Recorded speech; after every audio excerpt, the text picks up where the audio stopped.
ও আমার প্রাণের যুবকরা, আপনাদের পায়ের নিচে হাত রেখে আমি বলে দেব, আপনারা আর এই হালুয়াঘাট এই মুন্সির হাটে কোনো সময় নাটক সিনেমার আয়োজন করবেন না। কারণ হচ্ছে যুবকরা ইসলামের প্রাণ, যুবকদের মাধ্যমে ইসলামের আত্মপ্রকাশ হয়েছে। যুবকদের দ্বারা শুধু ভালো কাজ হবে, কথা কোন ঠিক না? ভালো কাজ হবে, যুবকদের দ্বারা ভালো কাজ হবে। কারণ হজরতে এবং ইসলামের যে প্রথম মুয়াজ্জিন ছিলেন তিনিও কি যুবক? তিনিও কি ছিলেন? যুবক। তিনিও ছিলেন যুবক। যুবক, ইসলামের সূচনাকালে একজন যুবককে ইসলাম ধর্ম পালন করতে যেই পরিমাণ কষ্ট করার লাগছে, এই পরিমাণ কিন্তু কষ্ট এখন করা লাগে না। করা লাগে না? কি কথা কন? করা লাগে। যুবকরা যদি খালি মুরব্বীগর কাছে যায় কয় যে একটা তাফসির মাহফিল করতাম, কথা কন, আরো মাথার মধ্যে হাত দিয়ে কয় বাবা টেহা লাগবো না, পয়সা লাগবো না, এরপরেও কর, কথা কন ঠিক না? ঠিক না? এই যুগটা কি ইসলামের সূচনাকালে ছিল? ইসলামের সূচনাকালে ছিল না। হযরত বেলাল উমাইয়া ইবনে খালদের বাড়িতে কাজ করেন। ওই জায়গার মধ্যে সে ইসলাম ধর্ম গ্রহণ করার কারণে এই পরিমাণ নির্যাতন মুখ করেছিলেন। হযরত বেলাল কি ইসলাম ধর্ম গ্রহণ করার কারণে মক্কার মধ্যে গলার মধ্যে রশি লাগাইয়া ঘুরাইছে, শুনেন নাই? আমি কিন্তু সংক্ষিপ্ত আকারে বলছি, শুনেন নাই? বুকের মধ্যে পাথর চাপা দিয়া মক্কার মধ্যে রৌদ্রে শুয়ে রাখছে, শুনেন নাই? এই পরিমাণ কষ্ট কি এই যুগে করা লাগে? করা লাগে? করা লাগে না। এই ঘটনা দেখার পরে আল্লাহর হাবিব সাল্লাল্লাহু আলাইহি সাল্লাম আফসোস করতেন, আমি কি পারবো না আমার বেলালকে আজাদ করার জন্য? আমি কি পারবো না? হযরত উমরে ফারুক, হযরত আবু বকরের মতো একজন সাহাবী আল্লাহ রাসূলকে বলতেন, ওগো আল্লাহ রাসূল, আমার জন্য দোয়া করেন, আমি হযরত বেলালকে ওই জায়গা থেকে আজাদ করে দিব। এরপরে হযরত বেলাল ওই জায়গার মধ্যে, আবু বকর গেলেন, যায় বলতেছেন বেলালকে আজাদ করে দাও, টাকা দিব। কি করব? টাকা দিব। তখন কয় বেলাল ইমানদার, তুমিও ইমানদার, ইমানদারের কাছে বিক্রি করুন যাইতো না, ইমানদার করুন যাইব। কিন্তু আমাদের সোলা কাফেরের লগেও আছে, মুসলমানের লগেও আছে, আছে না নাই? আছে। আল্লাহ রাসূলের একজন চাচা, তিনি ইসলাম ধর্ম গ্রহণ করেন নাই। আল্লাহ রাসূল সাল্লাল্লাহু আলাইহি সাল্লামকে লালন পালন করছিলেন 39 বছর 6 মাস 10 দিন। কতদিন? কিন্তু উনি ইসলাম ধর্ম গ্রহণ করেন নাই। ইসলাম ধর্ম কি করেন নাই? গ্রহণ করেন নাই। আল্লাহ রাসূল খুব কষ্ট পাইতেছে, হাইরে বেলালকে যদি আমি আজাদ করতে পারতাম, বেলালকে যদি আমি আজাদ করতে পারতাম, খুব কষ্ট পাইতেছে। ওনার চাচা বলেন, বাতিজা তুমি চিন্তা করিও না, তোমরা ইমানদার, তোমাদের কাছে বেলালকে বিক্রি না করতে পারে, কিন্তু আমার কাছে বিক্রি করবে, আমি যাব ওইখানে বেলালকে আজাদ করে আনবো। এরপরে ওই জায়গার মধ্যে গেলেন, আল্লাহর হাবিব সাল্লাল্লাহু আলাইহি সাল্লামের চাচা বেলালকে খরিদ করে আনলেন, কিনে আনলেন। কি করে আনলেন? কিনে আনলেন। এরপরে আল্লাহ রাসূলের কাছে নিয়ে আসলেন। দেখে বেলালের শরীরের কোনো জায়গা দিয়া গোশত চলে গেছে, রক্ত ঝরতেছে, এরকম হইতেছে। আল্লাহর হাবিব সাল্লাল্লাহু আলাইহি সাল্লাম বেলালকে দেখে ওয়াজরে কাঁদলেন, বেলালকে দেখে ওয়াজরে কান্না শুরু করলেন। শেষ পর্যায়ে এক মুহূর্তে, এক সময় সিদ্ধান্ত গ্রহণ হলো, হযরতে বেলাল আর অন্য কোনো জায়গায় যাবে না। হযরতে বেলাল মসজিদ নববীর মধ্যে, কথা, আসমানের মালিক, জমিনের মালিক, আমার মালিক, আমার মালিক আল্লাহ, বুঝতে কইতেছেন তো? তাহলে আমি চলাম কার হুকুমে? কার হুকুমে? আল্লাহ রাব্বুল আলামিন কুরআনুল কারীমের সূরাতুল মুমিনুনের মধ্যে ঘোষণা করেন, সুম্মা খলাকনান নুতফাতা আলাকাতান ফাখলাকনাল আলাকাতা মুদগাতান ফাখলাকনাল মুদগাতা ইযামান ফাকাসাউনাল ইযামা লাহমান সুম্মা আনশানাহু খালকান আখার ফাতাবারাকাল্লাহু আহসানুল খালিকিন। আল্লাহ রাব্বুল আলামিন দুনিয়ার মানুষকে স্মরণ করে দিতে চাই, ও দুনিয়ার মানুষ, তোমার কোনো অস্তিত্ব ছিল না, তুমি কোথায় থেকে এসেছো? আমি আল্লাহ রাব্বুল আলামিন তোমাকে কিভাবে অস্তিত্বমূলক বানিয়ে দুনিয়ার জমিনে এনেছি, তুমি কি ভুলে গেছো নাকি? তুমি ছিলে তোমার বাবার এক ফোঁটা নাপাক পানি, কথা কোন ঠিক না? এক ফোঁটা নাপাক পানি আমি আল্লাহ রাব্বুল আলামিন তোমার বাবার মাধ্যমে তোমার মায়ের রাহিমের ভিতরে ঢুকাইলাম। এরপরে আমি আল্লাহ রাব্বুল আলামিন আমার মেকানিজম দিয়া এইটাকে তোমার মায়ের রাহিমের ভিতরে একটা জমাট বাঁধা রক্তে রূপান্তরিত করলাম। এরপরে এটার মধ্যে গোশত দিলাম, হাড্ডি দিলাম, মানুষের আকৃতি দিয়ে আমি মায়ের পেটের ভিতরে তোমাকে 10 মাস 10 দিন সেখানে লালন পালন করলাম। কে করছেন? কে করছেন? আল্লাহ। আল্লাহ রাব্বুল আলামিন করেছেন।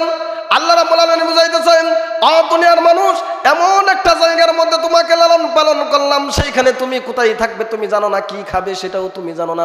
আমি আল্লাহ রাব্বুল আলামিন মায়ের মিনিসটা বন্ধ করে দিলাম। জিনিসটা বন্ধ করে দিয়ে আমি মায়ের নাভি থেকে তোমার নাভির মধ্যে একটা লাইন লাগাই দিলাম। দিছে না? একটা লাইন লাগাই দিলাম। এই লাইন দিয়া মায়ের মিনিসটা বন্ধ করে দিলাম। এই নাপাক রক্ত পুষটা তোমার নাভি দিয়া খাওয়াইলাম। কি দিয়া খাওয়াইছে? এটা নাপাক না। কোন মহিলাদের যদি মেন্স হয়, আমি আপনাদের সাথে খোলাখুলি একটু আলোচনা করতেছি, আমার আলোচনাটা বুঝবেন। মেন্স হয় তাহলে নামাজ রোজা পর্যন্ত করতে পারে? করতে পারে? পারে না। তাহলে বুঝেন কত নাপাক, বিষয়টা কত নাপাক। আল্লাহ রাব্বুল আলামিন বলেন, দুনিয়ার মানুষ, আমি আল্লাহ রাব্বুল আলামিন তোমাদের উপরে কত দয়া করেছি, অনুগ্রহ করেছি, তুমি কি ভুলিয়া গেছো নাকি? আমি আল্লাহ রাব্বুল আলামিন মায়ের মেন্সটা বন্ধ করে দিলাম। ওই যে মায়ের নাপাক পোষা দুর্গন্ধযুক্ত যেই জিনিসটা আছে, এইটা মায়ের নাভি থেকে তোমার নাভির মধ্যে একটা লাইন করে সেটা দিয়ে খাওয়াইলাম। তোমার মুখ দিয়ে খাওয়াই নাই। কেন খাওয়াই নাই জানোনি? আমি আল্লাহ রাব্বুল আলামিন ফেরেশতাদেরকে পারমিশন দিলাম, ফেরেশতারা আমার এই যে দুনিয়ার মধ্যে আমার বান্দা যাবে, বান্দার হাতটা তুমি বানাইবা, পাটা তুমি বানাইবা, সমস্ত বডিটা তুমি বানাইবা, কিন্তু আমি আল্লাহ রাব্বুল আলামিন তোমার মুখ বানানোর পারমিশন দেই নাই। দিছে নাকি? পারমিশন দেই নাই। কেন দেই নাই জানোনি? মুখটা বড় পবিত্র জিনিস। মুখটা কি জিনিস? মুখটা বড় পবিত্র জিনিস। আমার বান্দা দুনিয়ার জমিনে যাবে, দুনিয়ার জমিনে যাওয়ার পরে এই বান্দাটা এই মুখ দিয়া কোরআনে পাক তেলাওয়াত করবে, আমি আল্লাহর জিকির করবে। সুতরাং না পাক জিনিস পাক জিনিসের মধ্যে রাখা যায় নাকি? এই জন্য আমি আল্লাহ রাব্বুল আলামিন মায়ের এই নাপাক জিনিসগুলো তোমার মুখ দিয়া খাওয়াই নাই। তাহলে বুঝেন আল্লাহ পাক রাব্বুল আলামিন আমাদের উপরে আল্লাহ তাআলার বিশেষ অনুগ্রহ দয়া আছে না নাই? আছে। স্বীকার করেন আছে? আছে না? কিন্তু আল্লাহ রাব্বুল আলামিন ভাবছেন একটা আমরা দুনিয়াতে আইসা করি আরেকটা। এটা কি? আল্লাহ রাব্বুল আলামিন বলেন, তোমরা দুনিয়ার মধ্যে যাইবা, সেইখানে যাওয়ার পরে এই মুখটা দিয়ে আমি আল্লাহর জিকির করবা, কোরআনে কারিম তেলাওয়াত করবা। এটা আমি বড় আশাই ছিলাম। কিন্তু রে বান্দা, দুনিয়ার মধ্যে যাওয়ার পরে দেখলাম ভিন্ন কি? তুমি তো বরং আমার জিকির করোই না, কোরআনে কারিম তেলাওয়াত করোই না, বরং নাটক সিনেমার আয়োজন করো। আর সেইখানে একটা গান হয়। কি গান হয় জানেন? বলবো? গান হয়, আমার ডাইনে দুঃখ বামে দুঃখ, দুঃখ সারো কোণে, তবু আমি পথ চলিলাম শামকালিয়ার নামে। কথা কন? হয় না?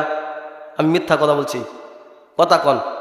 আপনারা আমার সাথে জুড়ে জবাব দিবেন, কোন মুসলমানের সন্তান শামকালিয়ার নামে পথ চলতে পারে? পারে? কোন মুসলমানের সন্তান পারে না। আমি শুনে আসছি আপনাদের এখানে কামরুজ্জামান পাশা ভাই আমার খুব কাছের বন্ধু, আমাকে অনেক আগের থেকে আমাকে দাওয়াত দিতেছে, কিন্তু আমি আসি না। কেন জানেন? কেন আসি না জানেন? আসি না এই জন্য, আমি উনার সমস্ত খবর রাখি, সমস্ত কিছু জানি। যদি আমি পরিচয় দেই আমি তো কামরুজ্জামান পাশার বন্ধু, ইজ্জত দিবেন। লোক এই লোক আবার এই লোকের বন্ধু হইল কেমনে? কথা কন ঠিক না? আপনাদের এখানে আসার আগে তারা তওবা করে আইছি যে দেখেন আমি ওই জায়গায় নিতেছেন, আমার কি ইজ্জত ঠিক থাকবো? কই হুজুর আপনার সাথে তওবা করলাম, আর জিন্দিগিতে কোনোদিন করব না। তো দেখেন একজন মুসলমানের সন্তান কি করে বলতে পারে আমি শামকালের নামে পথ চললাম? এটা কি বলতে পারে?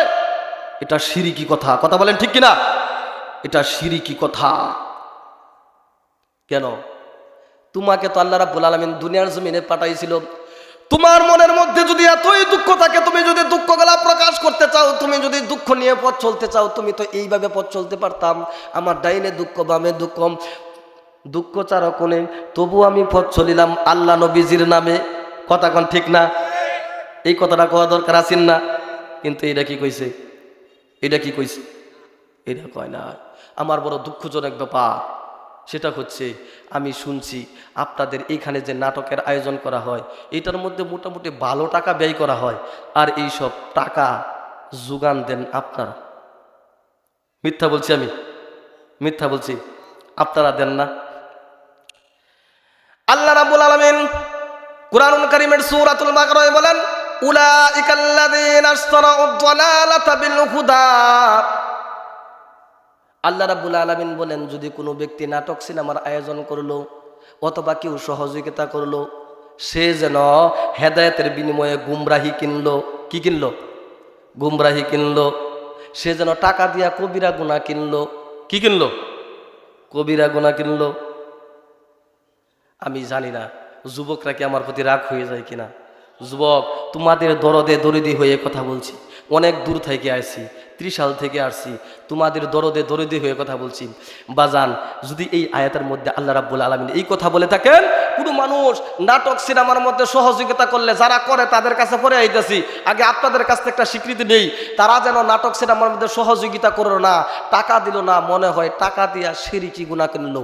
আপনারা কি রাজি আছেন টাকা দিয়া শিরকি গুনাহ কিনবেন? আছেন?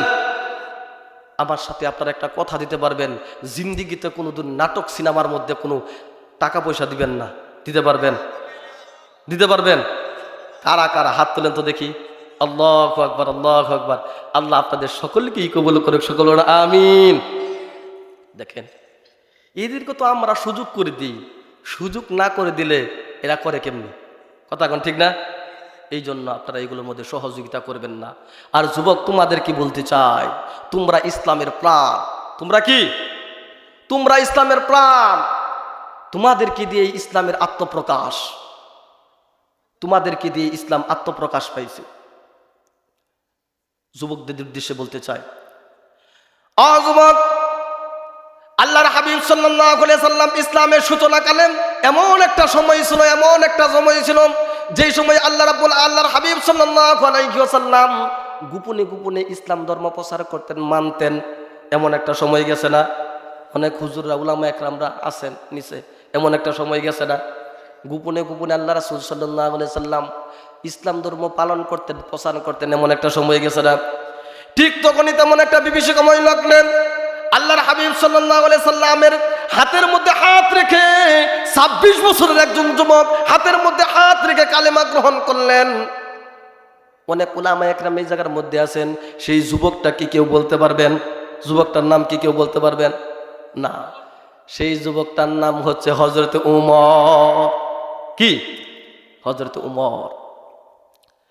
হযরত উমর আল্লাহ রাসূল সাল্লাল্লাহু আলাইহি সাল্লামের হাতের মধ্যে হাত রেখে ইসলাম ধর্ম গ্রহণ করলেন। তখন হযরত উমরের বয়স ছিল মাত্র 26। তিনি 26 বছরের একজন যুবক, সে ইসলাম ধর্ম গ্রহণ করলেন। গ্রহণ করার ফলে আল্লাহর হাবিব সাল্লাল্লাহু আলাইহি সাল্লামকে প্রশ্ন করলেন, ওগো আল্লাহর নবী, আলাসনা আলাল হক, আমরা কি সত্যের উপরে আছি? আমরা কি হকের উপরে আছি নাকি? কথা, আমরা কি সত্যের উপরে আছি? আমরা কি হকের উপরে আছি? আল্লাহ রাসূল বললেন, ক্বালু বালা, অবশ্যই আমরা হকের উপরে আছি, সত্যের উপরে আছি। হযরত উমর ফারুক বললেন, ওগো আল্লাহর নবী, যদি হকের উপরে থাকি, সত্যের উপরে থাকি, তাহলে আজকে থেকে আর গোপনে নয়।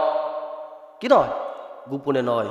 তাহলে বলেন, ইসলামের আত্মপ্রকাশ যুবকদের মাধ্যমে হয়েছে কিনা? আমার প্রাণের যুবকেরা, তোমরা তো জানোই না, তোমরা তো জানোই না এই ইসলামে তোমাদের কত অবদান। জানো, ইসলামে তোমাদের অনেক অবদান। আল্লাহ রাসূলের আরেকজন সাহাবী মাইগে সর্বপ্রথম ইসলামের পক্ষে আযান দিয়েছিলেন, সর্বপ্রথম মুয়াজ্জিন কে? আরো জোরে বলেন, কে? আপনারা কথা বলবেন, একটু জোরে বলবেন, কথা বলতে কষ্ট হয়। অনেক রাত হয়ে গেছে, কষ্ট হওয়ারই কথা। আমি খুব অল্প সময়ে শেষ করে দিব, কারণ এত রাত জেগে মানুষ ওয়াজ নসিহত শুনে না। শেষে আবার ফজরের নামাজও আছে। আবার অনেকেই আছে, হুজুর বলে খুব মজা লাগে, কানের মজা, হুজুর কয় কোক, সারা রাত কোক, কিন্তু মাগার ফজরের নামাজের সময়। কথা কোন ঠিক না? আমাকে যেন এই কথা না বলতে পারেন, হুজুর অনেক রাত পর্যন্ত মাহফিল শুনাইছে, সেই জন্য ফজরের নামাজ পড়তে পারে নাই, এই সুযোগ রাখবো না ইনশাল্লাহ, খুব সহজেই খুব দ্রুত গতিতেই শেষ করে দেব। আল্লাহর হাবিব সাল্লাল্লাহু আলাইহি সাল্লামের ওই সাহাবী হযরত ওমর 26 বছরের একজন যুবক আল্লাহর হাবিব সাল্লাল্লাহু আলাইহি সাল্লামকে বললেন, ওগো আল্লাহর নবী, আজকে থেকে আর গোপনে নয়, ইসলাম চলবে প্রকাশ্যে। কথা বলেন, ইসলাম চলবে কি? প্রকাশ্যে। হযরত উমরে ফারুক, আপনাদের ভাষায় আমি একটা উদাহরণ দিতে চাই। হযরত উমরে ফারুক তখন মাঠের মধ্যে সর্বপ্রথম ইসলামের পক্ষে একটা নারায়ে তাকবীরের স্লোগান নিয়ে নামিয়েছিলেন। কে? হযরত উমর।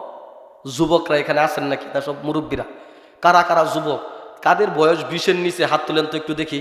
কাদের বয়স 20-এর নিচে? কাদের বয়স আছে 25-এর নিচে? কাদের বয়স আছে একটু হাত তুলেন তো দেখি।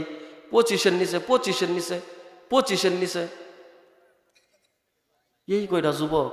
আল্লাহু আকবার, এই কয়টা যুবক। আপনাদের এলাকায় কি যুবক নাই? আছে? আছে না? আহা, যুবক আছে কিন্তু ঘুমায় গেছে না? হযরত ওমর 26 বছরের একজন যুবক ইসলামের পক্ষে সর্বপ্রথম নারায়ে তাকবীরের স্লোগান নিয়ে নামলেন। এই স্লোগান দেখার পরে, এই মিটিং, এই বিক্ষোভ মিছিল দেখার পরে আবু জাহেলের মাথায় আগুন ধরে গেছে। আবু জাহেল কয়, কিরে কারবারটা কেটা করছে? নারায়ে তাকবীরের স্লোগানটা করতে আয়ে যাচা দেখি।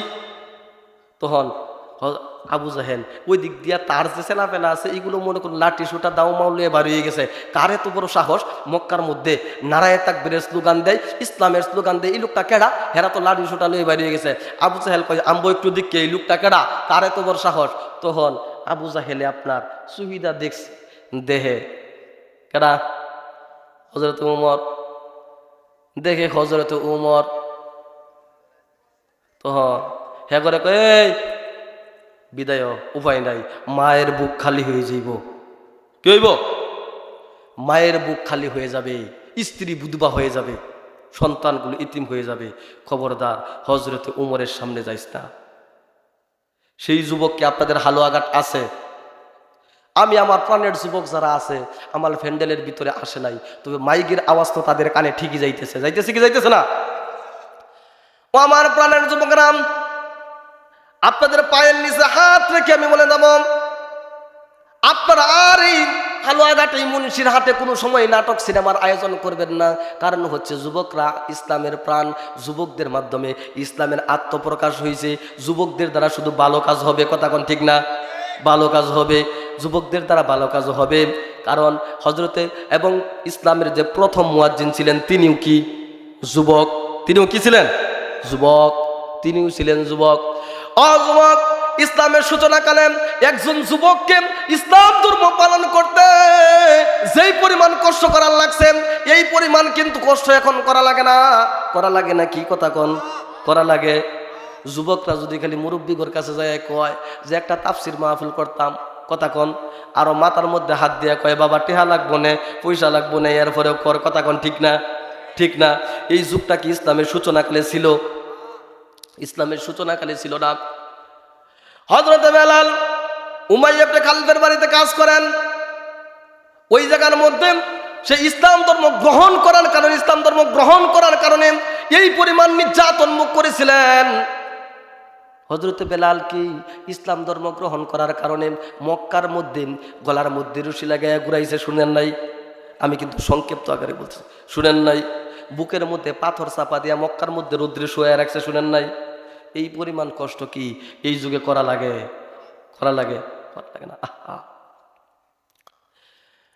এই ঘটনা দেখার পরে আল্লাহর হাবিব সাল্লাল্লাহু আলাইহি সাল্লাম আফসোস করতেন, আমি কি পারবো না আমার বেলালকে আজাদ করার জন্য? আমি কি পারবো না?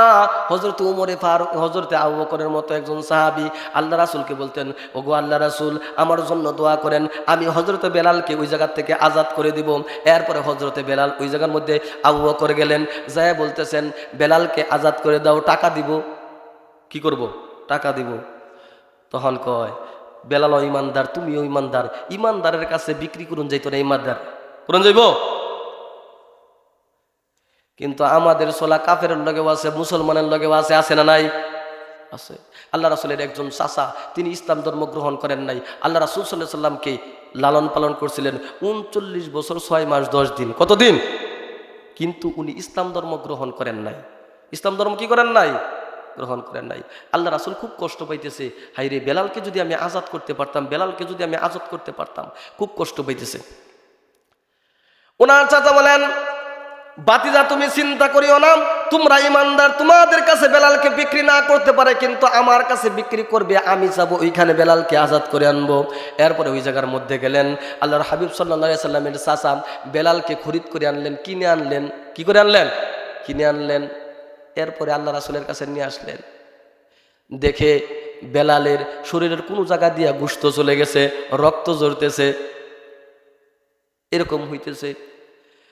আল্লাহর হাবিব সাল্লাল্লাহু আলাইহি সাল্লাম বেলালকে দেখে ওয়াজরে কাঁদলেন, বেলালকে দেখে ওয়াজরে কান্না শুরু করলেন। শেষ পর্যায়ে এক মুহূর্তে, এক সময় সিদ্ধান্ত গ্রহণ হলো, হযরতে বেলাল আর অন্য কোনো জায়গায় যাবে না। হযরতে বেলাল মসজিদে নববীর মধ্যে, কথা কন, কি করবে? আজান দেবে। কি করবে?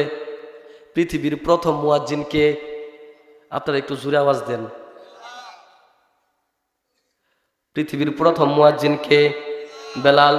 আল্লাহর হাবিব সাল্লাল্লাহু আলাইহি সাল্লাম হযরতে বেলালকে মসজিদে নববীর মধ্যে আজানের দায়িত্ব দিয়ে দিলেন, আজানের দায়িত্ব দিয়ে দিলেন। যুবক, আজকে যদি তোমরা ইসলামের পক্ষে কাজ করতে যাও, তোমাদের এত কষ্ট করা লাগে না।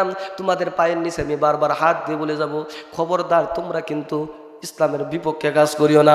গান বাজনা এটা ইসলামের পক্ষে না বিপক্ষে? কথা বলেন, পক্ষে না বিপক্ষে? আমি আপনাদের কাছে আবারও বলতেছি, আপনাদের কাছে অনুরোধ করে যাব, একজন মানুষও কোনো নাটক, সিনেমা, গান বাদ্যর মধ্যে সহযোগিতা করবেন না। করবেন? করবেন না। কামরুজ্জামান ভাই কই গেছে? লোকটা আমার কাছে কাছে থাকবো, লোকটা যাই।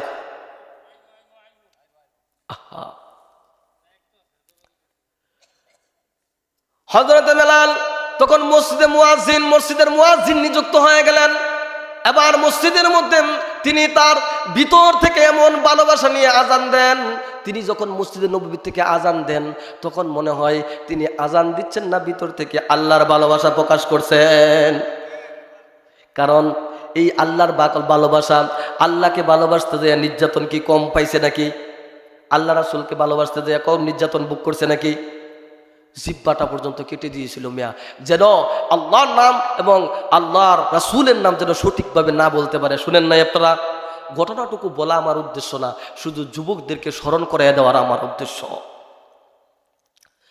ও আমার প্রাণের যুবকেরা, হযরতে বেলাল একজন যুবক মানুষ, এত নির্যাতন ভোগ করার পরেও তিনার মুখ দিয়ে উমাইয়া ইবনে খালফের মতো একজন কাফের আল্লাহ এবং তার রাসূলের নাম মুছে দিতে পারে নাই, তার নাম কি বাদ দিতে পারেন নাই। হযরতে বেলাল আল্লাহর হাবিব সাল্লাল্লাহু আলাইহি সাল্লামের যখন কাছে আসলেন, নিযুক্ত করে দিলেন মসজিদে নববীর মুয়াজ্জিন। এই জায়গার মধ্যে এবার আজান দেয়। কি করে? আজান দেয়। কথা বলেন, কি করে? আজান দেয়। কি করে? আজান দেয়। হযরতে বেলাল এবার মসজিদের নববীর মধ্যে আজান দিতেছেন। কিছুদিন যাওয়ার পরে এবার সাহাবা একরামদের মধ্যে সমালোচনা শুরু হয়ে গেছে, ওগো আল্লাহর নবী, ওই যে হযরতে বেলাল মসজিদে নববীর মধ্যে আজান দেয়, কিন্তু বেলালের আজানের আওয়াজগুলো সহি হয় না, সঠিক হয় না। কথা কন, সঠিক হয় না, সহি হয় না। তার কারণটা কি? তার কারণ কি আপনারা জানেন? একটু আগে বলছি, দেখি আপনাদের ওয়াজ মনে আছে কিনা। শুধু শুনেন, কানের মজা লাগে, এটাই না? মজা মনে রাখেন মিয়া। এতই টাকা দিয়া 30 সালতে আমার আনছেন, 2-4টা কথা কইলে কি কইতেছি এইগুলা বুঝার চেষ্টা করেন এবং অন্তরে ঢুকানোর চেষ্টা করেন। সম্ভব হইলে একটা কথা মানার চেষ্টা করেন। একটা কথা যদি এই মাহফিল থেকে কেউ মানে, তাহলে এই মাহফিল সার্থক। কথা কোন ঠিক না? এই মাহফিল সার্থক। তো সাহাবা একরামদের মধ্যে এমন সমালোচনা শুরু হয়ে গেছে, হযরতে বেলালের আজানটা সঠিক হয় না, হযরতে বেলালকে বাদ দেওয়া লাগবে।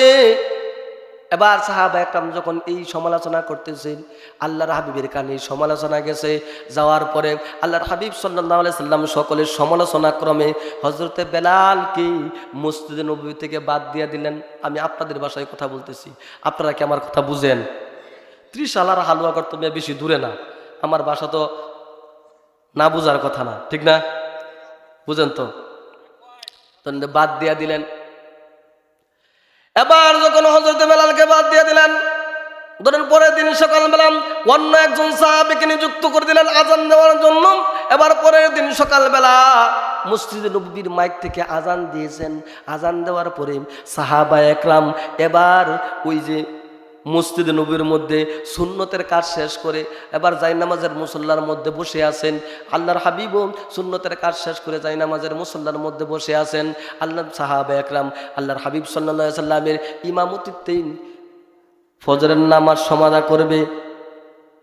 কিন্তু এই কি কাণ্ড, কয়েক ঘন্টা চলে গেছে, ঘড়ির কাঁটা বন্ধ হয়ে গেছে, সূর্য আর এদিক সেদিক নড়াচড়া করে না, সূর্য নড়াচড়াও বন্ধ হয়ে গেছে, সূর্যটা নড়াচড়াও বন্ধ হয়ে গেছে। এবার সাহাবা একদম বড় টেনশনের মধ্যে পড়ে গেলেন।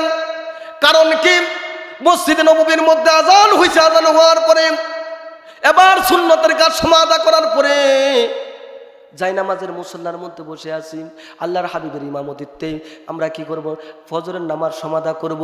কিন্তু এই কি কাণ্ড, কয়েক ঘন্টা চলে যাইতেছে, সূর্য তো আর নড়াচড়া করে না। শুনেন নাই, সূর্য তো আর নড়াচড়া করে না, ঘড়ির কাঁটাও নড়াচড়া করে না, সূর্যও আর নড়াচড়া করে না। সাহাবা একরাম খুব চিন্তায় পড়ে গেলেন। আল্লাহর হাবিব সাল্লাল্লাহু আলাইহি ওয়াসাল্লাম এবার আল্লাহর কাছে দোয়া করতেছেন, ওগো মালিক, না জানি আমার কোন উম্মতের গুনার কারণে পৃথিবীটাকে ধ্বংস করে দিবেন। ওগো মালিক, আমার কোন উম্মতের কারণে পৃথিবীটাকে ধ্বংস করে দিয়েন না। এইভাবে যখন আল্লাহর হাবিব সাল্লাল্লাহু আলাইহি সাল্লাম আল্লাহ রাব্বুল আলামিনের দরবারে দোয়া করতেছেন, আর এই মুহূর্তে সকালবেলা জিবরাইল আসার ঘন্টার আওয়াজ। আল্লাহর হাবিব সাল্লাল্লাহু আলাইহি সাল্লাম সাহাবা একরামদেরকে বললেন, ও সাহাবা একরাম, তোমরা শান্ত হও, এত সকালবেলায় জিবরাইল আসার ঘন্টার আওয়াজ, তার কারণটা কি? নিশ্চয়ই কোনো সংবাদ আছে, কথা কোন ঠিক না? নিশ্চয়ই কোনো সংবাদ আছে, আছে না নাই? আপনার বোন একটা দূরে বিয়া দিচ্ছেন, ফজরের নামাজ পড়েই মনে করেন যে নামাজ পড়ে সালাম করে এই দিন বাড়ির মধ্যে হাজির, তখন ভাববেন নিশ্চয়ই কোনো বেজাল হয়েছে, কথা কোন ঠিক না? ওইলে কোনো সুসংবাদ লইছে না, কোনো দুঃসংবাদ লইছে, ঠিক না? আল্লাহর হাবিব সাল্লাল্লাহু আলাইহি ওয়াসাল্লাম সাহাবা একরাম সমালা কানাকানি করতেছেন। আল্লাহর হাবিব সাল্লাল্লাহু আলাইহি ওয়াসাল্লাম বলতেছেন, ও সাহাবা একরাম, তোমরা শান্ত হয়ে যাও, এত সকালবেলায় জিবরাইল আসার ঘন্টার আওয়াজ, তার কারণটা কি? জিবরাইল এত সকালবেলা কেন আসতেছে একটু শুনি। এবার জিবরাইল আসছেন, আয়েশা আল্লাহর হাবিবকে সালাম দিচ্ছেন, আসসালামু আলাইকুম ইয়া রাসূলুল্লাহ। সালাম দেওয়ার পরে এবার আল্লাহর হাবিব সাল্লাল্লাহু আলাইহি ওয়াসাল্লাম সালাম নিলেন। সালাম নেওয়ার পরে এবার আল্লাহর হাবিব জিজ্ঞেস করেন, ওগো জিবরাইল, কারণ কি এত সকালবেলা? কথা কোন ঠিক না? আমরাও তো জিগাই, বোন এত সকালবেলা কারণ কি রে, কইতে আইলি তুই, কথা কোন ঠিক না? জিজ্ঞেস, এত সকালবেলা কিছু হইছে, জিজ্ঞেস করি কি করি না? করি। আল্লাহর হাবিব সাল্লাল্লাহু আলাইহি সাল্লাম জিবরাইল আলাইহিস সালামকে জিজ্ঞেস করতেছেন, ও ভাই জিবরাইল, এত সকালবেলায় আসার কারণটা কি, কোনো সমস্যা? এবার হযরত জিবরাইল আল্লাহর নবীকে প্রশ্ন করেন, ওগো আল্লাহর নবী, আল্লাহর হাবিব, সমস্যা বলতে আপনার কাছে একটা প্রশ্ন করতে চাই। প্রশ্নটা কি? বলে প্রশ্ন করতে চাই, ওগো আল্লাহর হাবিব, আজকে কি মসজিদে নববীর মধ্যে আজান হয় না? কোন তো দেখি, মসজিদে নববীর মধ্যে কি আজান হয়েছে না? হয়েছে। মসজিদে নববীর মধ্যে আজান হয়েছে, কিন্তু এই আজান আরশ মহল্লা পর্যন্ত পৌঁছে নাই। কি করে নাই? আল্লাহর হাবিব তো অবাক, কি কয়, মসজিদে নববীর মধ্যে আজান হয়েছে না? মানে আজান তো হয়েছে। ও ভাই জিবরাইল, মসজিদে নববীর মধ্যে তো আজান হয়েছে, সাহাবা একরাম সুন্নতের কাজ সমাধা করেন, এবার বসে আছেন আমার ইমামতিতে, ফজরের নামাজ সমাধা করবে। ওগো জিবরাইল, মসজিদে নববীর মধ্যে তো আজান হয়েছে। এবার জিবরাইল প্রশ্ন করেন, ওগো আল্লাহর নবী, যদি মসজিদে নববীর মধ্যে আজান হয়ে থাকে, তাহলে কি আজকের আজানটা হযরতে বেলাল দেয় নাই? দেখছেন কারবার। যুবকরা তোমাদের উদ্দেশ্যে কথা বলতেছি, যুবকরা তোমাদের উদ্দেশ্যে কথা বলতেছি। হযরতে বেলাল একজন যুবক মানুষ ছিলেন। ওনার সম্পূর্ণ ইতিহাস বলার সময় নাই, অনেক রাত্র হয়েছে। আপনাদের কিছু ছুটি দিউন লাগবো, কারণ যে না ঘুমান পরে ফজরের নামাজ কাজা করলে কইবেন হুজুরে ওয়াজ করছে খুব মজা লাগছে, শুনছিলাম, পরে আর ফজরের নামাজ খুঁজ পাইছি না। তখন মনে করুন আমার ওয়াজে কোন রিয়াকশন হইতো না, হাসরের ময়দানে যে আল্লাহ জিগা এত রাত করে ওয়াজ করছিলে, মানুষদের ফজর নামাজ পড়ছে না, অভিযোগ করছে, এখন কি খবর? আমার মাথা নিচের দিকে দিয়ে দাঁড়ায় থাকতে হইব। কথা কোন ঠিক না? এবার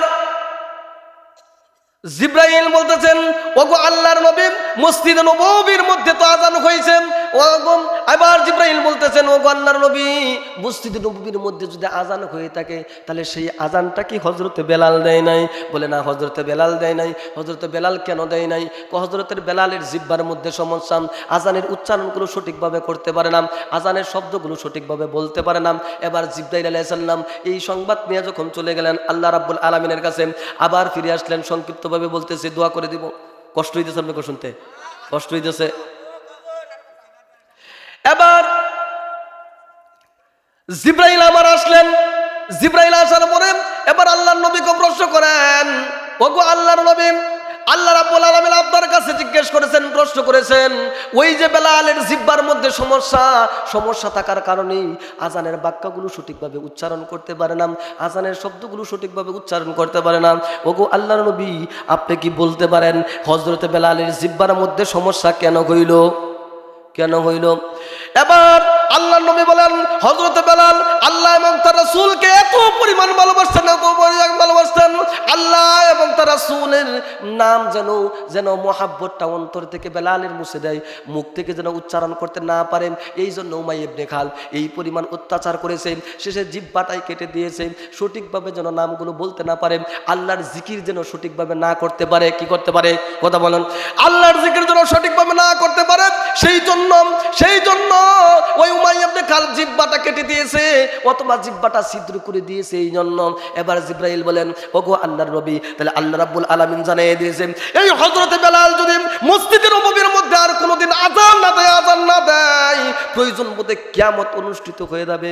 এরপরেও পূর্ব আকাশের সূর্য আর কোনোদিন পশ্চিম আকাশে যাবে না। কি যাবে না? এই ছিলেন হযরতে বেলাল। তে বাজান, হযরতে বেলাল যদি এই পরিমাণ কষ্ট করতে পারে, আমাদেরকে সেই পরিমাণ কষ্ট করা লাগে? এই এলাকার নাটকের গুরু আমার বন্ধু, আমার বড় ভাই, সম্মানিত বড় ভাই কামরুজ্জামান পাশা। আমি আর কোনো যুবককে পাই বা না পাই, আমি চাই আমার বন্ধুরা একটু আপনাদের সামনে দাঁড়ায় বলতো, বা একটু দাঁড়ান, বড় ভাই একটু দাঁড়ান, আপনি দাঁড়ান না, একটু দাঁড়ান, আপনার চেহারা সবাই দেখ নতুন কইরা, দাঁড়ান, একটু দাঁড়ান, বা একটু দাঁড়ান। আল্লাহু আকবার, আল্লাহু আকবার। আমার বন্ধু কোন দেখি, আমি দেশ বিদেশে ওয়াজ করি আর আমার বন্ধু যদি নাটক করে, আমার ইজ্জতটা থাহে। আমি কিন্তু খবরটা লইয়েছি। আমার ভাই, আপনি সবার সামনে দাঁড়ায় এখন, আর জিদ্দিগিতে কোনো দিনই সব করতাম না। কোন হাসর ময়দানে আমি আল্লাহ যদি আমার, ইনশাআল্লাহ আপনারা সহযোগিতা করবেন তো? ইনশাআল্লাহ সকলে সহযোগিতা করবেন তো? আপনারা কি চান সারা বছর, প্রত্যেক বছর এখানে একটা তাফসীরুল কোরআন মাহফিল হোক? আল্লাহু আকবার। আপনাদের সকলকেই আল্লাহ তাআলা কবুল করুক। আমি অনেক দূরে যাব, আরেকটা প্রোগ্রাম করে আসছি, কথা বলতাম অনেকক্ষণ, আমার আর কুলাইতেছে না, এই জন্য সংক্ষিপ্ত করে ফেললাম।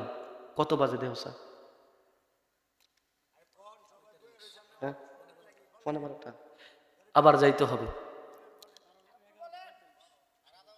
আল্লাহু আকবার। তাহলে এখন যুবক কারা কারা আছেন? যুবকগুলো আমি একটু হাত দেখি, যুবকরা আছেন নাকি? যুবকরা আছেন নাকি? আল্লাহু আকবার। যুবক, আপনারা কি কথা দিবেন আমার সাথে যে এই এলাকায় যারা নাটক সিনেমার আয়োজন করে এদের সাথে কি প্রয়োজন মতে কথা বলা বাদ দিবেন, চলাফেরা বাদ দিবেন মিয়া, এতে গুনাহ হইতো না। কইবেন যে শরীফুদ্দিন আলাদা 30 সাল থেকে এই যে মাস্তা দিয়ে গেছে, কথা কোন ঠিক না? মাস্তা দিয়ে গেলাম মিয়া, প্রতি রাত বাংলাদেশের বিভিন্ন জায়গায় কথা বলি, কথাগুলো না যাই না বলি না মিয়া। তাইলে অনেক মুফতি সাহেবরা থাকে, কানে ধরে টিস থেকে নামাই দিব, এত খামখিলি ব্যাপার না। যদি কোনো যুবক, কোনো মানুষ যদি দুনিয়ার মধ্যে নাটক সিনেমার আয়োজন করে, গান বাদ্য বাজনার আয়োজন করে, তাহলে নেক কাজ করলে যেমন পিতামাতার আমল নামার মধ্যে একটা অংশ যায়, গুনাহ করলে যায় কি যায় না? কথা কোন যায় কি যায় না? এই আপনার মা এত কষ্ট করে 10 মাস 10 দিন পেটটার মধ্যে ধরছে, এখন গুনাহ করবেন আর হেগর আমল নামার মধ্যে বসাইবেন, এটা কি হয়? এটা হয়? বাপে মাথার গাম পাতার মধ্যে ফালাই, আমি আপনার জন্য এত কষ্ট করিয়া মানুষ করছে আপনারে, এখন আপনি গুনাহ করতেন আর তার আমল নামায় বসতো নাকি? এই জন্য মায়ের কথা কি বুইলা গেছেন নাকি? বুইলা গেছেন? আহা, কার কার মা নাই একটু হাত তোলেন তো দেখি। আল্লাহু আকবার। এই লোকগুলার মা নাই? আল্লাহ আল্লাহ আল্লাহ আল্লাহ, নামান হাত নামান। মায়ের কথা বলার কিছু নাই। মা আমাদের জন্য অনেক কষ্ট করেছে, সুতরাং আমরা আমরা সকলেই কি কথা দিতে পারবো এমন কোনো কাজ করব না যেই কাজ করার কারণে মা বাবার আমল নামার মধ্যে গুনাহ পৌঁছে। করব নাকি? করব না। মা কি করছেন, আমি আয়াতে যাইতেছিলাম, আয়াতের মধ্যে যদি ঢুকি তাহলে তাফসিরে ঢুকতে হবে, অনেক লম্বা করলাম। সামথিং একটু আপনাদেরকে বলিয়া যাই। আপনাদের কি মনে আছে, মা যখন 10 মাস 10 দিন এই গর্ভের মধ্যে ধারণ করছে, ধারণ করার পরেই এবার সারাদিন কাজকর্ম করছে, গ্রামের মানুষ সারাদিন কাজকর্ম করছে। কাজকর্ম করার পরে সন্ধ্যাবেলা যখন খাবারটা দেওয়ার সামনে পড়ছে, এমন সময় আমি সন্তান মায়ের পেটের মধ্যে লাথি দিয়ে দিছি, আর তখন মায়ের ব্যথা শুরু হয়ে গেছে। মা সন্ধ্যায় যখন বাবা কাছ থেকে আসছে, বাবার কাছে বলে নাই লজ্জায় অথবা ভয়ে, কথা কোন ঠিক না? কথা কোন ঠিক না?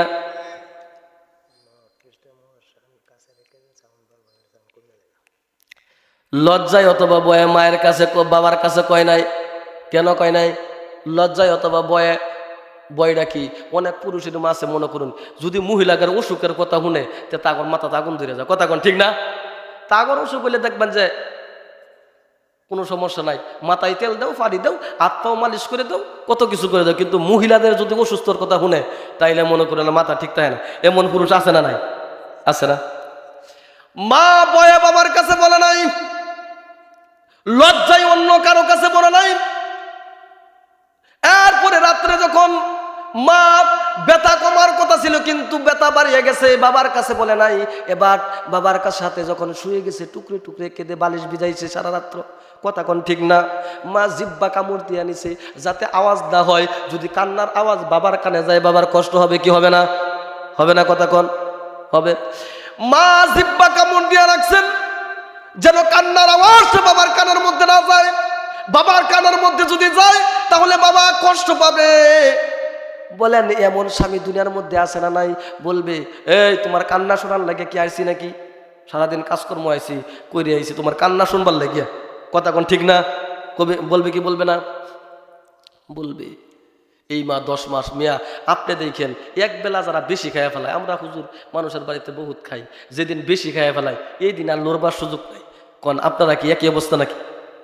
ধরেন গা তরকারিটা খুব সুস্বাদু হয়েছে, লাজিজ হয়েছে, খুব ভালো হয়েছে, এই দিন যদি একটু পেট ভর্তি বেশি খাইয়া ফেলেন, কোন উঠা পাওয়ার মধ্যে কোনো সুযোগ শান্তি পাওয়া যায়? কষ্ট হয় না? আপনি শুইতে দেবেন ওইখানেও কষ্ট হয়, গড়ি করতে পারে না, ঠিক না? বলেন এমন হয় না? হয়। এ নবীদের উম্মত, আল্লাহর গোলাম, কেমনে ভুলে গেলাম আমি এক বেলা বেশি খাওয়ার কারণে আমার উঠতে কষ্ট হয়, বইতে কষ্ট হয়, শুইতেও কষ্ট হয়। কিন্তু মা আমাকে গর্ভের মধ্যে নিয়ে বলেন একভাবে শুয়েছিল কি ছিল না? ছিল না? এই পাগল, শুয়ে আছেন কি আজকে গুনাহ করতে আর মা বাবার আমল নামাই দিতে? এই কারণে শুয়ে এই কারণে এত কষ্ট করছি। মা বাবা যদি জানতো তুই দুনিয়ার মধ্যে আইসা মা বাবার বদনাম করবে, নাটক সিনেমার আয়োজন করবে, মায়েরা ফেলাইতো, কথা কোন ঠিক না?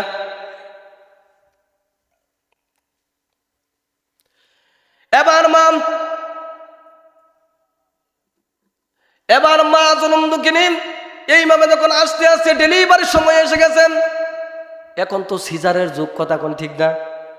এখন তো সিজারের যুগ। 10 মাস 10 দিন থাকার কথা 8 মাস হয়ে গেলে কয় মেডিকেল যাওয়ান লাগবো, কথা কোন ঠিক না?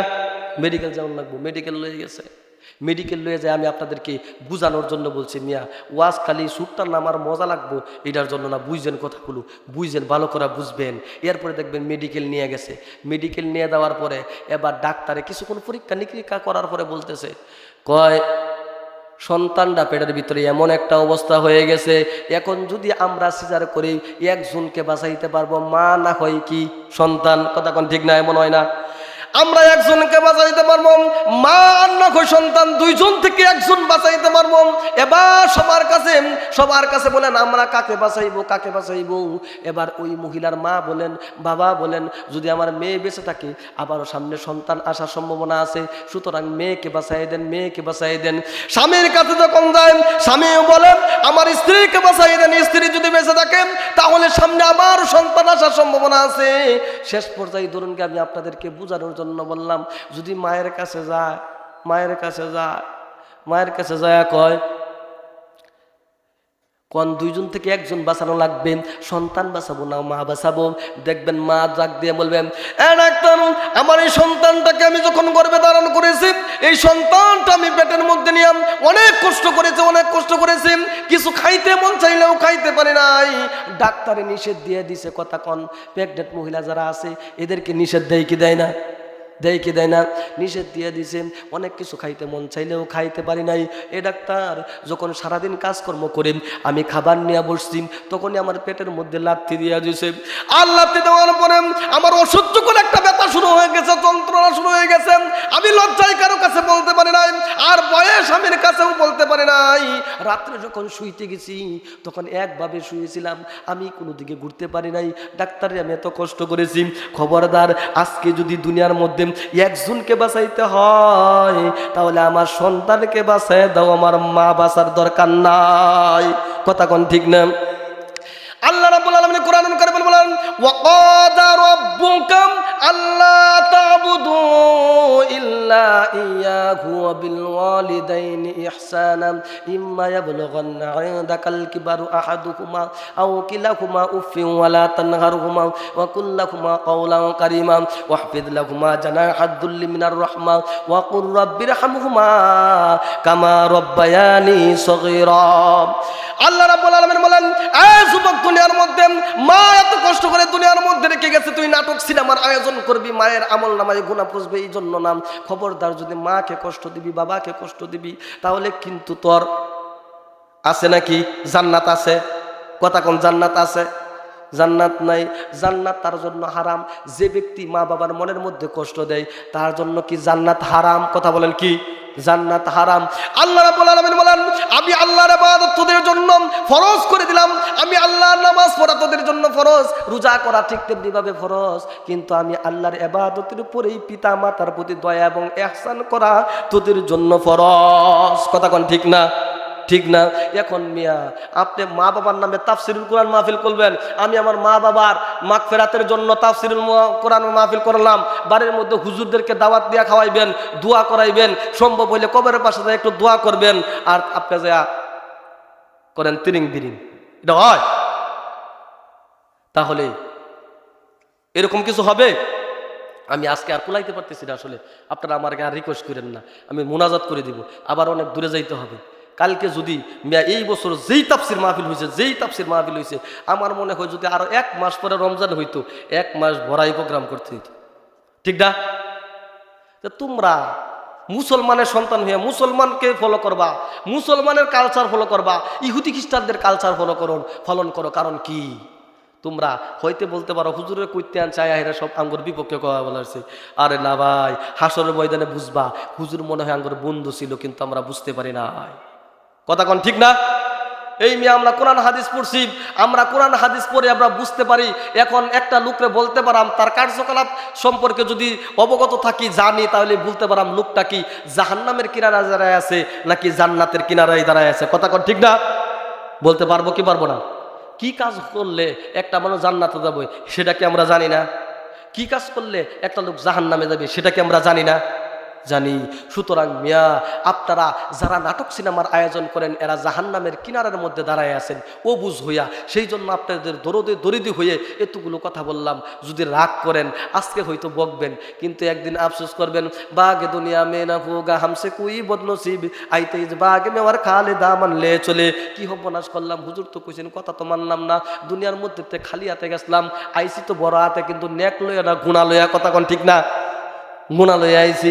এই জন্য সেদিন শুধু আফসোস করবেন।